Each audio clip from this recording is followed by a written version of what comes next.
Bonjour, je me présente, je m'appelle Elsa et je suis actuellement étudiante en deuxième année de médecine. Et l'année passée, j'ai fait un pass à l'issue duquel j'ai fini troisième en médecine. L'idée générale, c'est du coup un parcours avec plusieurs unités d'enseignement qui vont être évaluées sous la forme d'un concours qui a lieu en décembre et en avril ou mai.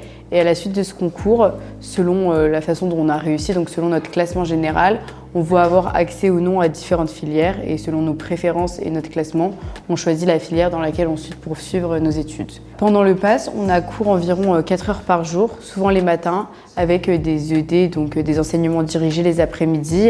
Donc ces cours, c'est assez vague, on passe de l'anatomie à la biologie cellulaire, aux statistiques, à la biochimie.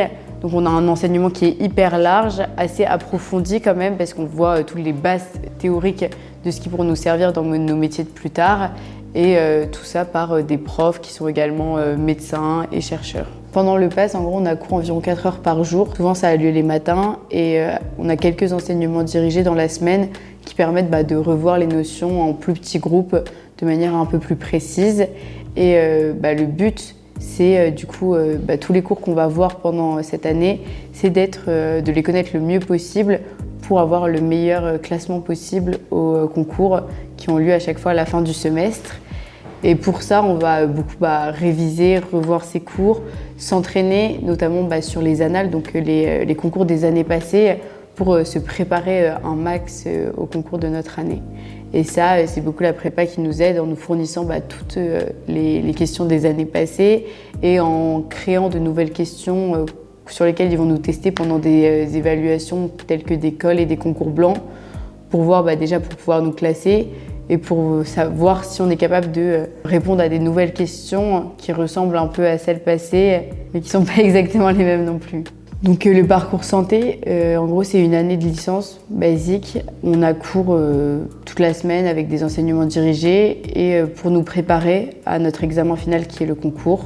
Et ce concours a lieu sous forme de QCM. Pour nous préparer à ça, on a la prépa qui fournit des entraînements, des vidéos explicatives pour qu'on soit le plus performant possible le jour du concours. Du coup, l'accompagnement humain est hyper important pendant cette année parce que c'est une année vachement stressante où il va falloir être meilleur que les autres. Donc la prépa nous fournit un parrain ou une marraine bien sûr. Et ce parrain va être dans l'année supérieure de la filière de notre choix souvent. Et il va nous dire un peu lui comment ça s'est passé sa passe, qu'est-ce qu'il faut bien faire, qu'est-ce qui est très important, garder une hygiène de vie, bien dormir. Et on peut un peu lui envoyer des messages un peu quand on stresse en mode est-ce que tu peux me dire si c'est bien ce que je fais là, est-ce que tu peux m'aider à mieux m'organiser et tout. En gros c'est un peu un conseiller de passe qui te permet d'être le meilleur possible pendant ton année. Au quotidien cette année ça apporte quand même une rigueur. Parce que tu dois t'organiser pour travailler, mais en même temps bien dormir, bien manger, avoir du temps pour soi. Donc ça t'apporte vachement une rigueur de vie et une méthode de travail. Parce que quand on travaille autant, une charge horaire aussi importante, on apprend à se connaître, à savoir moi je préfère écrire en même temps, je préfère écouter les cours, je préfère gesticuler pendant que je travaille. Donc ça t'apporte ta méthode de travail et globalement t'apprends à mieux te connaître. C'est destiné déjà à toute personne qui veut faire un parcours dans la santé, plus précisément à toute personne prête à se consacrer pleinement à leurs études le temps d'une année.